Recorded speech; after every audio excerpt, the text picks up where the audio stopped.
청량음료, 간장, 과자와 빙가루 등에 첨가된 감미료는 설탕을 대신해서 단맛을 내기 위한 용도로 쓰입니다. 과자, 통조림, 음료수, 조미료 등에 들어가는 화학조미료는 특유의 감칠맛 때문에 가공식품 여기저기에 두루 쓰인다고요. 아이스크림이나 과자, 사탕, 푸딩 등 알록달록한 식품의 착색제는 먹기 좋은 색깔을 내기 위해 들어가고요. 또 햄이나 어묵 등에 들어가는 발색제는 재료 본래의 색을 더욱 선명해 보이도록 하고 먹음직스러워 보이도록 합니다. 주로 과자나 숲 같은 식품에 들어가는 산화방지제는 지방성 식품의 색깔이 변하는 것을 막기 위해 넣고요. 과자나 빵, 빙가루 등에 첨가되어 있는 표백제는 색깔을 하얗게 만들어 깨끗하고 맛있어 보이도록 하는 역할을 합니다.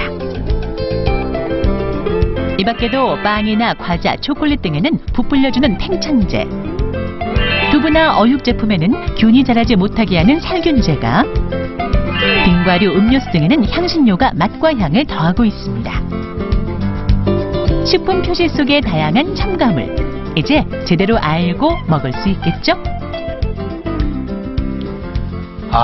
그러니까 우리 그 주부님들이 애들 음식 인스턴트 안 먹인다고 각별히들 뭐 사다가 이렇게 조리를 해주잖아요. 근데 조리하려고 사는 것 자체도 저렇게 성분이 많이 들어있으니까 정말 이제 인스턴트 다 그 식품을 먹는 듯한 느낌이 들고 그러고 보니까 걱정이 많이 앞서요. 그러니까 물론 우리가 먹는 거라 다 먹고 있는 거고 또 아까 말씀하신 것처럼 기준에 맞게 식용으로 된 거지만 그래도 좀 걱정스러운 마음이 생기는 건 사실이거든요. 예, 그렇지만 그 식품 첨가물에 대해서 가장 오해를 많이 하는 것이 그 유해 물질하고 혼돈하는 겁니다.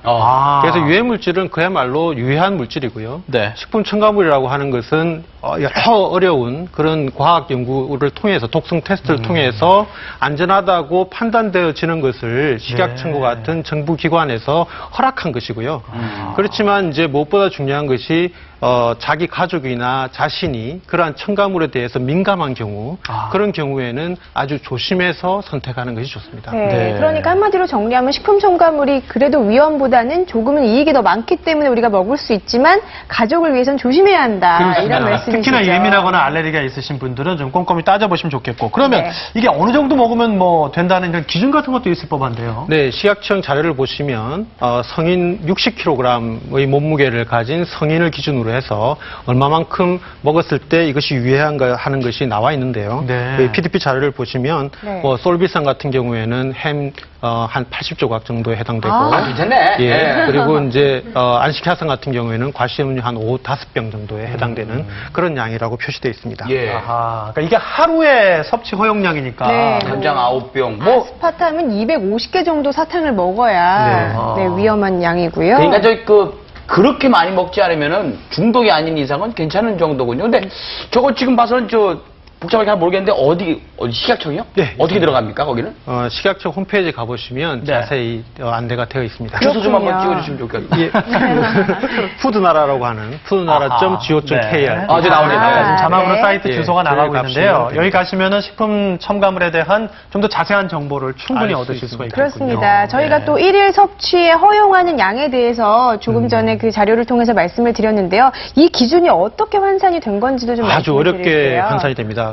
일일 섭취 허용량이라고 하는 것은 오늘 당장 정하는 것이 아니고요. 일일 섭취 허용량은 독성 연구를 통해서 일일 섭취 허용량이라고 하는 정의를 보시면 이러한 양을 평생 동안 매일 먹어도 우리 몸에 어떤 유해한 영향이 안 끼친다는 거거든요. 그래서 이러한 것들은 동물 실험을 엄격하게 해서 동물 실험에서 유해한 것이 없는 양이 나오면 그 양의 다시 100분의 1, 즉 1%에 해당되는 것을 우리가 사람의 일일 허용량으로 만듭니다. 네. 근데 이게 사실 지나치게 허용량 이상으로 첨가물을 넣어야 이제 큰 문제인데 주부들이 그런 식품들을 이제 어떤 건지 알아내는 거 이게 사실 보면 제일 중요한 거겠어요. 네. 그래서 눈으로 봐서 이와 같은 식품 첨가물이 들어갔다 안 들어갔다는 걸 보는 것은 내 눈을 가져도 절대로 못 밝혀냅니다. 그렇지만 이제 현재 모든 식품들은 표시를 하게 되어 있고요. 식품 첨가물을 하나라도 넣게 되면 모든 그 표시에다가 반드시 표시를 하게 되어 있습니다. 네. 그래서 그 표시를 꼼꼼히 살피는 것이야말로 진정한 지혜라고 볼 수 있죠. 그러니까 봐도 잘 모르는 거니까 정말 제일 좋은 거는 천연재료 그냥 사다가 집사람이 집에서 요리해 주는 게 물론 맛은